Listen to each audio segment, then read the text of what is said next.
The two were immediately arrested, and Joseph Kariuki immediately showed some remorse, ready to talk to police. The prosecution entered a plea bargain for a lesser charge, and now Karis revealed everything that happened. In his confession, 𝐒𝐒 revealed that he had been contacted by a woman acquaintance, known only as 𝐷𝐻𝐻, for what she described as a well-paying job. At first, he didn't think much of it, but as he learned more, he realized the job was far more sinister than he had imagined. He was told about a woman having an affair with a married man, a teacher who also happened to be the principal at Kiru Boys High School. The head teacher's wife, who was behind the plot, was later introduced to him as 𝐓𝐿𝐿𝐻, and she promised to pay 100,000 Kenyan shillings up front. The following day, 𝐒𝐒 made his way to the Kembo Matatu stage near the Ruiru campus of the Nairobi Institute of Business Studies. There, he was picked up by Mr. Njairu, who was driving a Toyota Sienta with 𝐓𝐿𝐻𝐻, also known as Jane Muthoni, sitting in the passenger seat. They waited for another man, identified as 𝐒𝐿𝐻𝐻, before Muthoni and Njiru drove off to Kiambu, leaving 𝐒𝐒 and 𝐒𝐿𝐻𝐻 behind.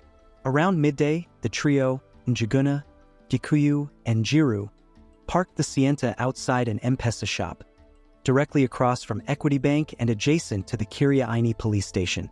In the car, Njiru discreetly pointed out the shop attendant they were supposed to kill.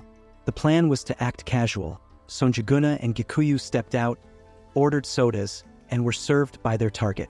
But as they scoped out the location, they realized it was too risky, right next to a police station and a busy bank. Deciding it was too dangerous, they abandoned the plan and returned to Kiambu. 2 days later, 𝐒𝐒 received a call from Njiru, informing him that Muthoni wanted to meet them at the Tree Shade Hotel. During the meeting, they explained their difficulties in executing the initial plan.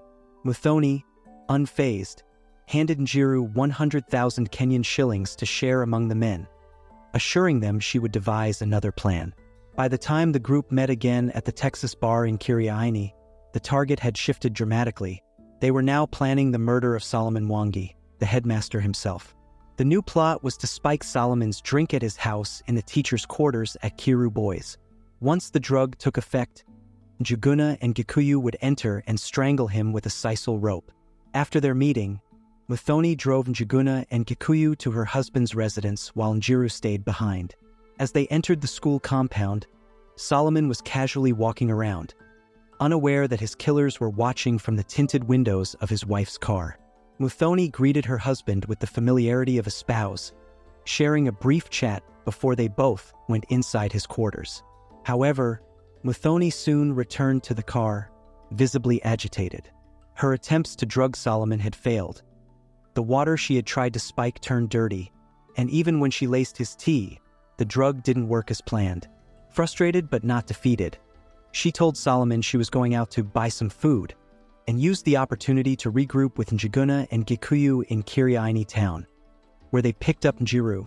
Together, they drove to Othaya town in Nyeri, with Muthoni returning alone to her husband's house, using the cover of buying potato chips. On November 6th, a Sunday, Muthoni called the killers again, instructing them to meet her at Uriti near Ndarugo in Kiambu. She had picked up Solomon from the school on Saturday, and they had spent the night at her house in Kiambu. Under the guise of viewing a plot for sale, Muthoni drove Solomon to his killers. That night, she succeeded in drugging her husband. The next morning, she drove the disoriented man to his killers. Solomon, dressed in a black suit and sports shoes, was groggy and half-conscious. He stumbled out of the car, only to quickly get back in, confused and unsteady. Muthoni, growing impatient, lashed out at Njuguna, accusing him of being too cowardly to finish the job. When Njuguna hesitated, she angrily suggested running over Solomon with her car, but then drove off in a fit of frustration. She returned shortly, still angry, and demanded that Njuguna and Gikuyu finish the job, reminding them that she couldn't return to school with her husband in his current state. Njuguna then called Gikuyu, who arrived immediately. As the drugs began to wear off, Solomon murmured to his wife that he was running late. Without hesitation, Njuguna and Gikuyu got into the car, with Njuguna sitting directly behind Solomon in the front passenger seat. Muthoni drove them to a forest, stopped the car and said, "It's here." Gikuyu pulled a sisal rope from under the seat, swiftly looped it around Solomon's neck, and with Njuguna's help, they dragged him out of the car. Leaving Muthoni behind, Njuguna and Gikuyu took Solomon deeper into the woods. They tied his hands, tightened the rope around his neck, and hanged him from a tree. Gikuyu then wrapped the body in gunny bags, removed his gumboots, and hid them in the bush. He took Solomon's sports shoes and put them on, as if nothing had happened. It later emerged that Jane had promised them 400,000 Kenyan shillings, 100,000 Kenyan shillings upfront and 300,000 Kenyan shillings after the job. But after Solomon's murder, Jane refused to pay the full amount, causing the plan to fall apart. This reason made Carries feel betrayed, making him spill all the details of the murder plot, exposing Jane as the mastermind. His confession, along with phone records and more evidence, showed clearly that Jane was behind her husband's murder.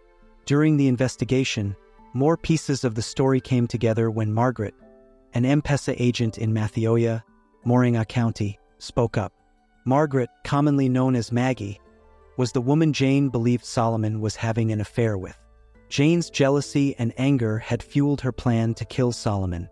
The police found out that Jane had been threatening Maggie, telling her to stay away from Solomon. But in her statement, Maggie denied having an affair, saying that Solomon was just one of her many male customers who used her M-Pesa services and there was nothing else. Maggie's story added a shocking twist to Jane's motive. It showed that Jane's obsession with her husband's alleged infidelity pushed her to dangerous extremes. Jane had even considered having Maggie killed before deciding to target Solomon instead.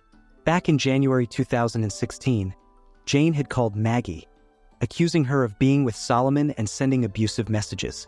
Maggie had told Solomon, who promised to sort it out, but Jane's paranoia didn't stop. Jane even involved the local police, and Maggie was briefly detained on false claims. Eventually, Solomon was advised to avoid Maggie's shop, but Jane's suspicions continued to grow. Months later, Jane's mistrust turned into a full murder plot against Solomon. When her plans to drug him failed, she moved quickly, coordinating with the killers to execute Solomon as the ultimate act of revenge. As the evidence against Jane Muthoni mounted, the chilling details of her crime began to unfold in the courtroom.